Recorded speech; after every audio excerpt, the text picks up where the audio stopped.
Welcome to our October Close Encounters concert, live from the stage of the beautiful Mahewi. These concerts are free and are sponsored by the generous support of fans and friends. Why don't you consider becoming one? The first half of the opera program will be played by the Escher Quartet.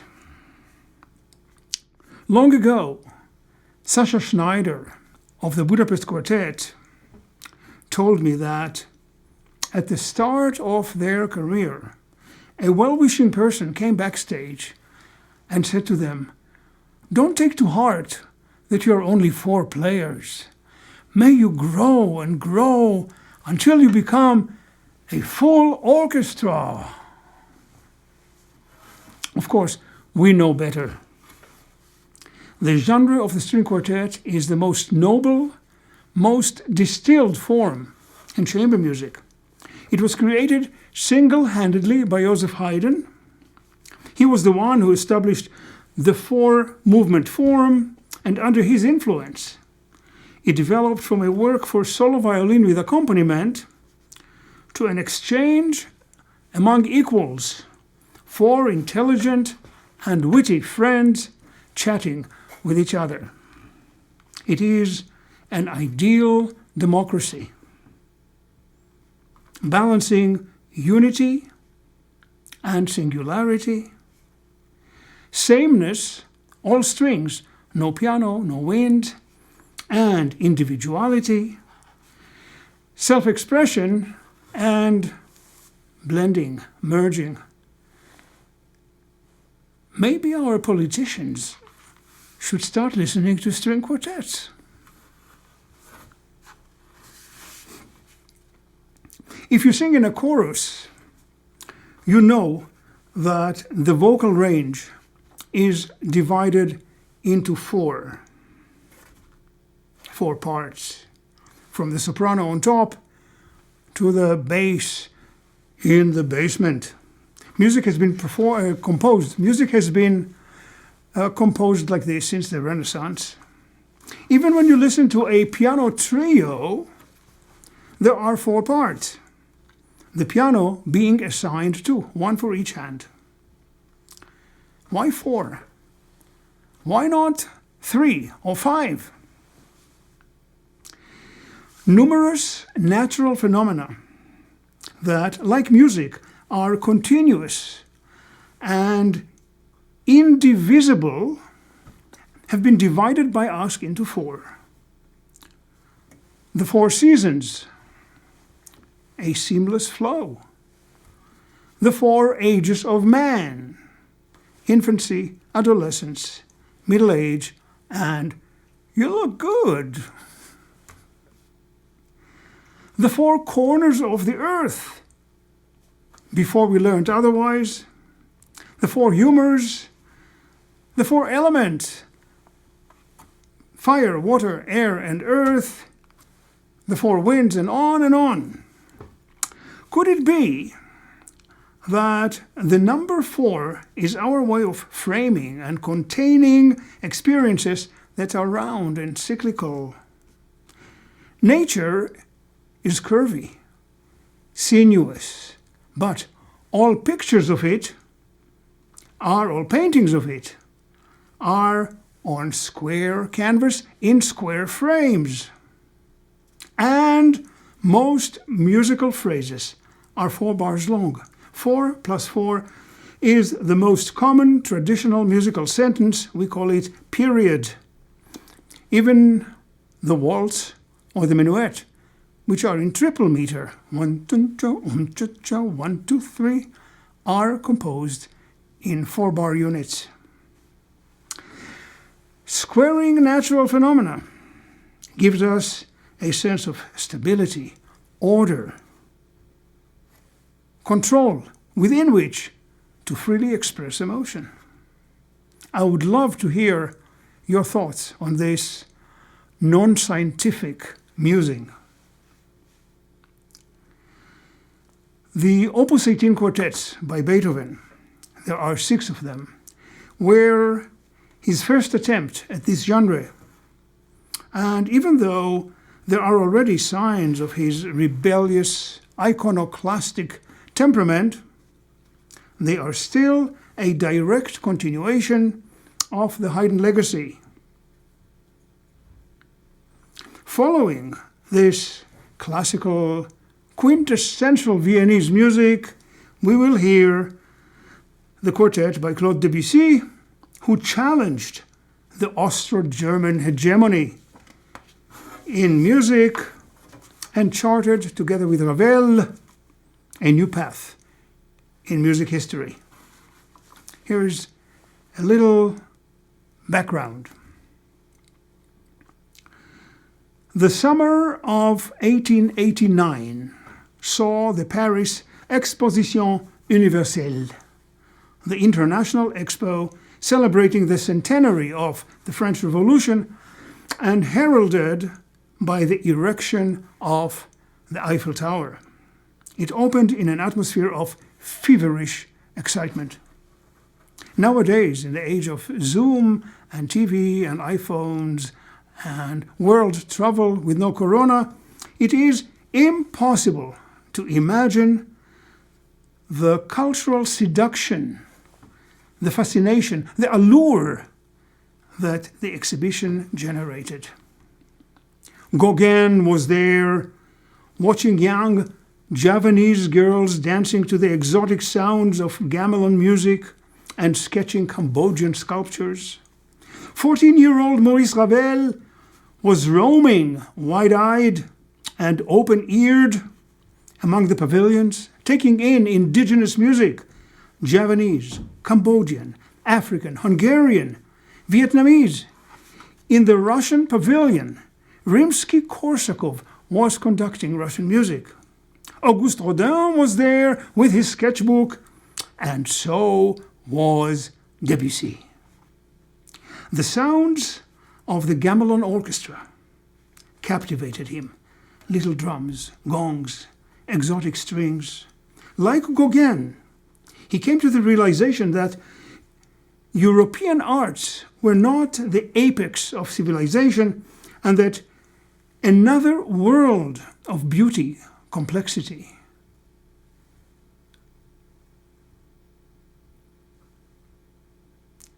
strangeness lay beyond the horizon. He wrote his only string quartet.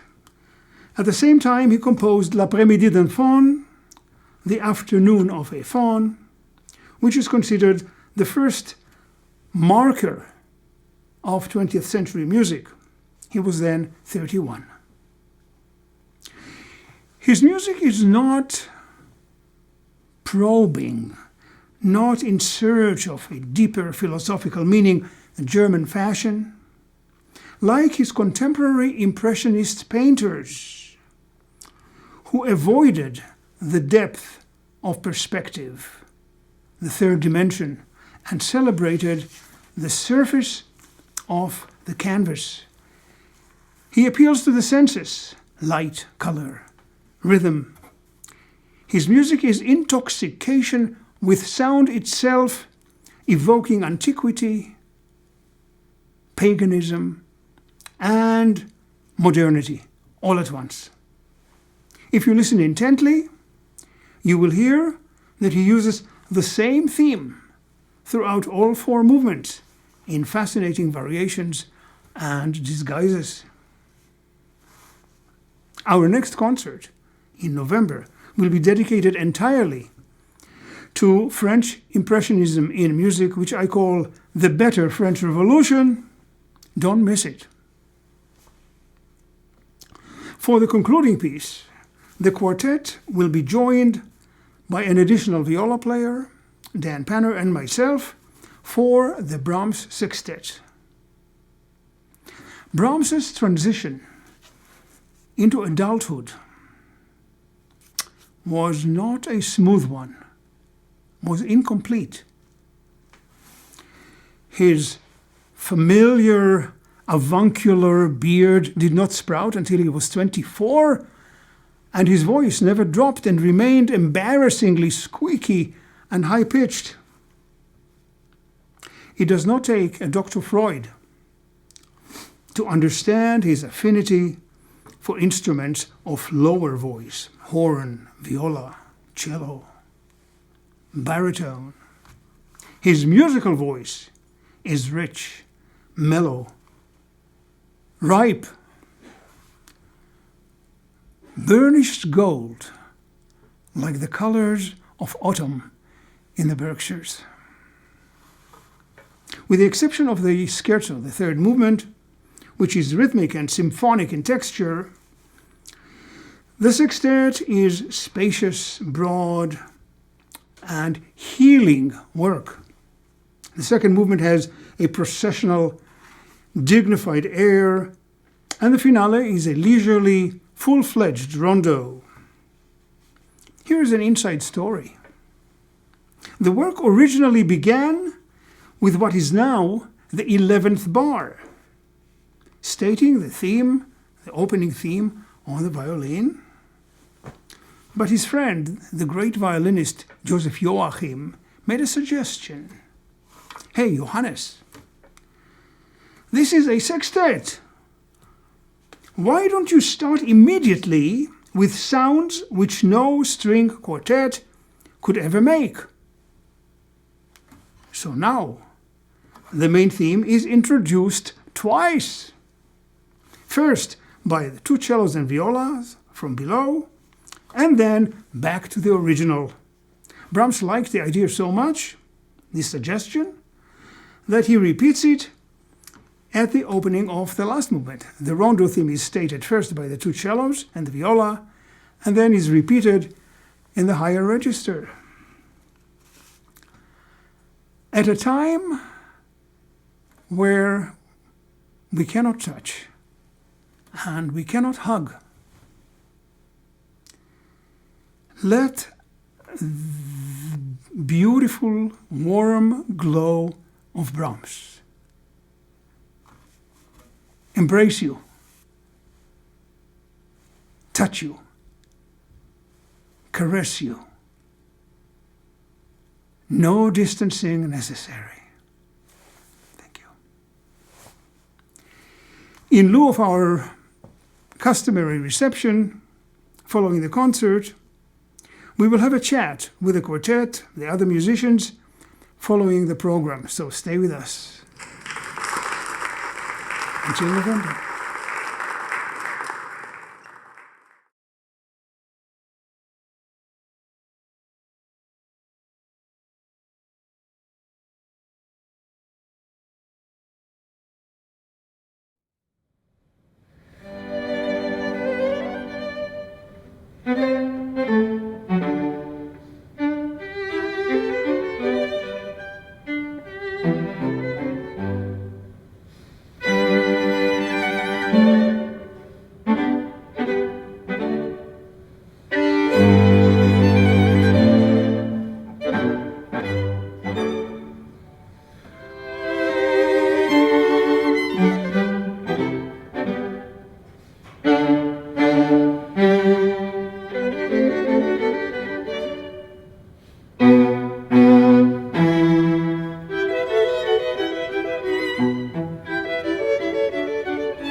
We normally have wine and cheese and goodies on the stage, and you have a chance to meet the audience.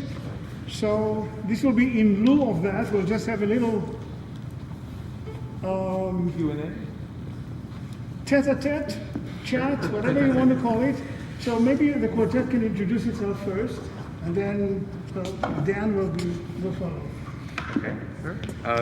So we're the Escher String Quartet, and my name's Adam Barnett-Hart. Brendan Speltz. Brooke Speltz. Et Pierre Lapointe. And these two in the middle are brothers, which is why they both have the same last name. That's right. Not father and son like it looks like. I think this is our third time here in Great Barrington. And I must say, Yehuda, it's wonderful to play for a live audience. It's wonderful that this date has been in the books for a while and it stayed. Somehow it stayed. And we got to actually, it almost felt like being back on tour again, checking into the hotel, exploring the town. Yesterday at the rehearsal, Brooke said, "We are on the stage again."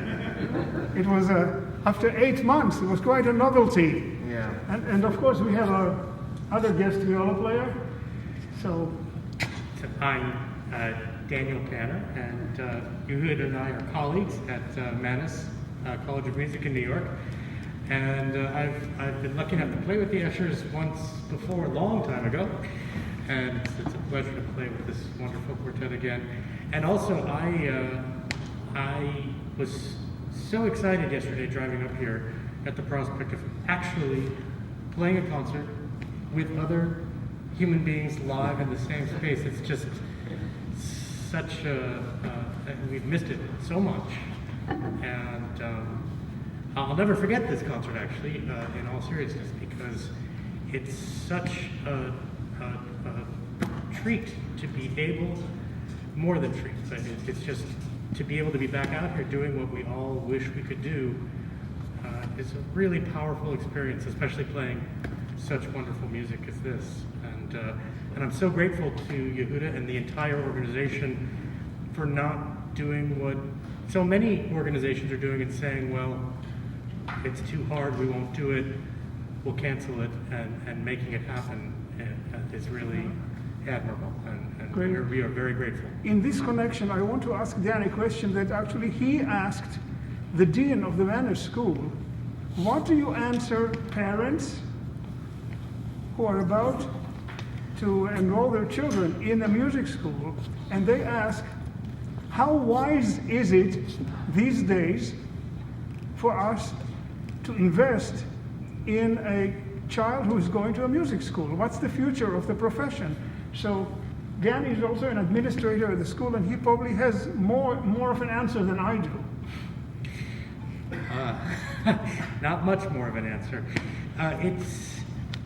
It's something that I think everyone in music right now is thinking about all the time. Music was never, it's not exactly what you would go into as sort of a safe profession. It was something that you always did because you felt a compulsion to pursue it.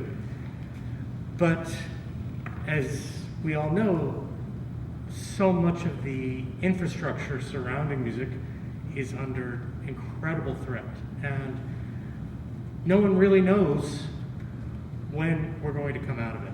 And I think that the answer to, and I don't have the answer, but I think what I would have to say to somebody who was asking me is what my teacher told me when I was coming up and when I was in school.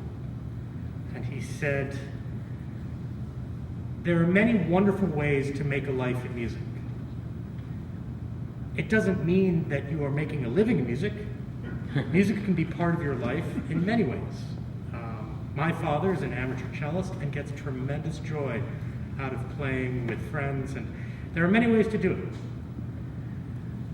But what my teachers used to say to me growing up was, if you feel that you must pursue this profession, then you will find a way, and as difficult as the profession can be, and as frustrating as the profession can be, then it is worth finding a way. I think that's more true than it was when I was in school 30 years ago. And many established organizations are facing threats that no one could have imagined 10 years ago. But on the other hand, there are a lot of new organizations springing up. Organizations, Brendan, Brooke, I think, are involved in new orchestras that are being created and new chamber ensembles in addition to the quartet. And this is a time that I think, I don't want to call it a forest fire because that's a very kind of violent metaphor, but I think one thing about forest fires is afterwards, many new things grow. And I think music right now is in the middle of a crisis that is incredibly powerful. And on the other side of it, the younger generation of musicians, which has already been incredibly active in creating new groups and new organizations, is going to be the leaders that forge a new path for music. And I'm very excited to see what kinds of things happen. A lot of things are going to be involving the internet. A lot of things are going to be involving a combination, new spaces, new venues, and things which I certainly can't envision right now. But I guess at the end of the day, I think that the music is so powerful and so motivating to so many people that we are going to find a way to make it continue. It's not going to look the way it looked 15 years ago. And I don't know what it will look like, but I'm confident that for somebody who feels a need, a compulsion, an inner drive to make music part of their life full-time, there will be a way. And thank you for this optimistic outlook. Maybe we can ask the members of the Escher, how do you fare? What are you doing these days? Well, Shall we sit down for? Yeah, we can sit down, sure. I mean, I think we're all doing different things to a certain degree. We've obviously taken quite a bit of time off from the quartet, more than we normally would. But we've gotten together a few times. We got together in July. Their parents have a cabin up in Idlewild, California, which is sort of in the mountains. And we got together for a week and rehearsed and did a couple videos of some Beethoven. And we got together about a month ago and did sort of something like this in Pittsburgh. We did, but it was just for streaming. There was no live audience. And we also did some rehearsal ourselves and recorded a little bit more just for our own sake. But outside of that, I mean, I think we've all been finding different ways to keep at least sort of busy. I've been taking it pretty easy, but I've been getting to know LA, where I've just recently moved, and I hadn't spent any time there. I think Pierre's been spending a lot of time with his family, with his two kids. I have like 2 kids, one's 5 and the little girl is 11 months. So actually, for me, it was a blessing in disguise, this thing, because I was not expecting to spend so much time with my 2 children, but been great. I saw my son in April ride his bike for the first time. That was quite something. I would not have been there. This might be the most prolonged time you'll ever have with them. Yeah, I mean, it's, in a way, it's sad that I don't see my colleagues, and but you know, you have to see the positive. I think I really admire your analogy here, like, with the fire. You know, oftentimes good things come out. I personally, I don't see. I mean, maybe organizations that exist now won't survive this. Maybe some. But I don't see any reason why the whole musical landscape needs to change. I think that people will realize more than ever the need for live experiences and live concerts and live music. I mean, as a performer, it makes such a big difference to me. Just having 20 people made a huge difference today. It felt like the most connected that I could be to music than I've been since this whole thing started. So I think you're speaking for all of us. I hope so. Yeah, I mean, that's just how I can't speak for everyone, but the chance to communicate Yeah. makes a difference. And even just selfishly, it puts me in a different headspace where I feel more connected. And I don't know exactly why that is, but that's just the reality for me. So I don't know. I don't know that it'll have to change. I'm not personally. I'm not. I hope that it doesn't become a lot of streaming, a lot of online stuff, because I think that would be a great loss to lose any live concerts that we have. I think we should try to maintain and start more series and like you said, start new things, but start more series of concerts in person. And I think there's going to be such a craving for events when this is over, that I think that it actually might be opportunity for growth of our industry. Let's hope so. We'll But see. also it creates an opportunity to start new things. Yeah, Because of- exactly. And you're right. I absolutely don't mean that everything is going to be online. I think there will be live things back, but realistically, I think a lot of organizations are on the edge right now. Yeah, And- that's of course the And reality. won't survive. But I think a lot of new things will Yeah. come out, and they will come out in all sorts of new creative ways. Speaking about creating the opportunity, I think we should help all our patrons for making this possible, because we are not selling tickets for these concerts. And thank the Mahewi for making it possible, for their understanding how essential it is to continue a live connection with audiences during this crisis. So thank you all for being with us in many, many ways.